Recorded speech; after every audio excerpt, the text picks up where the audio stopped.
Hei, jeg heter Nina, og dette er mitt syrom, og velkommen til serien min Nina Syrom. I denne lille filmen har jeg tenkt å vise deg hvilke bluser jeg har lyst til å ha samsøm på i de kommende, faktisk tror jeg, månedene i serien min Nina Syrom. Og det er fordi at jeg tror at realistisk sett så kanskje en bluse i måneden, eller hver 3 uke, det er i hvert fall maks av det vi skal begi oss ut på. Det jeg synes er fordel med å sy bluser, det er at personlig så synes jeg at det er noe alle kler. Så målet her er jo da å få en perfekt passform til vår egen kropp.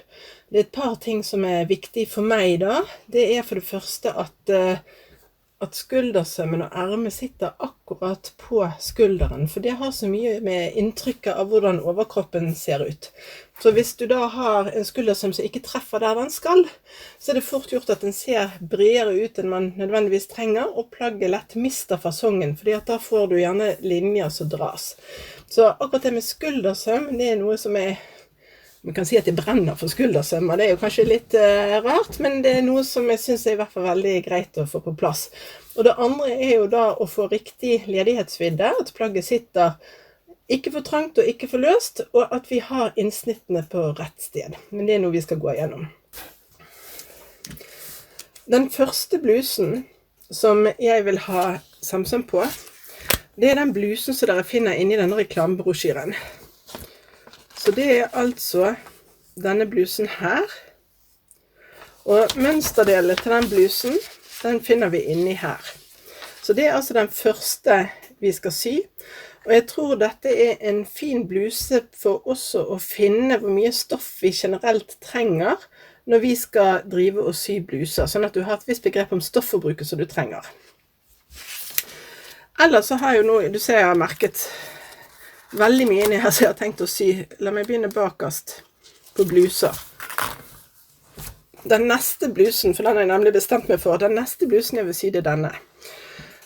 Denne er delt, så den har altså en skjult knappestolpe bak delingen her. Den har splitt i ermet og litt lengre ermer, og så har den en rund hals.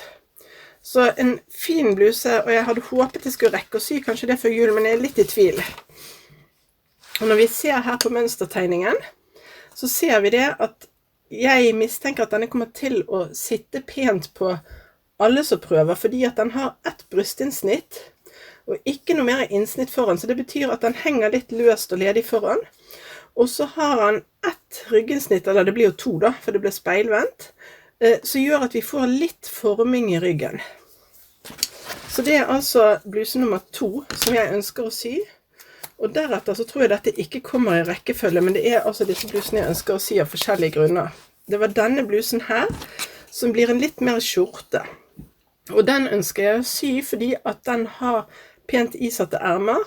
Den har knapping helt opp, så det blir som en form for skjorte. Og så har den dette bærestykket på ryggen. Så hvis vi ser på mønsterdelen til denne, så ser vi altså bærestykket her. Og i tillegg så har den da en sånn motfold midt bak, altså et legg, sånn at den blir løs og ledig. Denne blusen har ingen innsnitt foran, men når vi da har sydd denne blusen som har innsnitt, så kan vi fint ta med oss det innsnittet og denne vidden til denne blusen. Og her går det an å sy selvfølgelig da, som det er gjort på denne designtegningen, i kontraststoff eller i samme stoffet. Og det har ikke jeg bestemt meg for enda, men jeg vet at den vil jeg sy, men jeg vet bare ikke når i rekkefølgen. Så var det denne blusen her.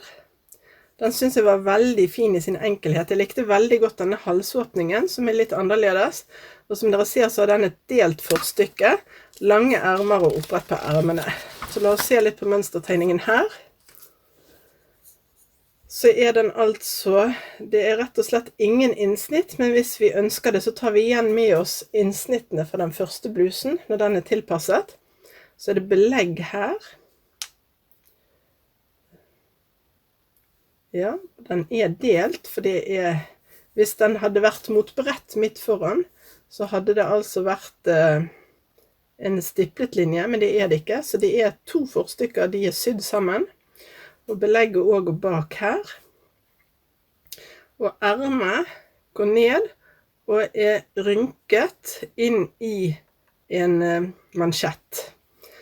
Jeg vet ikke om dere ser det på designtegningen her, den lille, at da går ermene inn, og denne bølgen som går her viser da at det rynket inn i mansjetten. Så jeg tror at jeg synes den var veldig enkel og elegant, så det tror jeg også blir en veldig, veldig fin bluse, og som sagt, hvis vi ønsker innsnitter, så tar vi med oss innsnittene fra første blusen. Og så var det til slutt, så det denne blusen her. Jeg personlig vel kanskje sånn passe begeistret for akkurat denne, prestekragen, eller denne kragen som på. Men jeg synes at blusen ellers var veldig fin. Den også litt annerledes, for den har da en form for volang her på ermene. Den løs og ledig, og den har denne V-halsen med en form for lukning. Så hvis vi ser på mønstertegningen av den, her,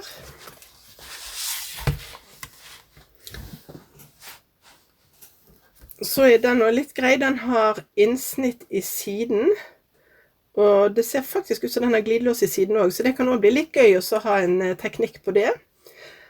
Den har innsnitt i ryggen. Da sitter den pent i ryggen også. Det blir veldig fint når de sitter sånn. Den volangen som da sitter langs ermet, det er jo ikke en full volang, men i hvert fall at det litt sånn action i bunnen av ermet. Det tror jeg tror at denne samlingen av 5 bluser kan gi en veldig fin basisgarderobe, for ikke snakke om en basismønsterpakke på forskjellige bluser som du kan sy, og avhengig av hva stoffer vi bruker da og farger på de, så vil vi jo kunne få alt fra pene julebluser eller festbluser til sommerbluser. Og den ene som må ligne mer på en skjorte. Så det det jeg har tenkt å sy fremover og vise dere på film. Og hvis dere vil vite mer om dette, så blir dere med i inspirasjonsgruppen min på Facebook, som heter Nina Syrom inspirasjonsgruppe. Så kommer vi til å diskutere både stoff og mønster og tilpasninger og alt der inne. Jeg håper jeg ser det der.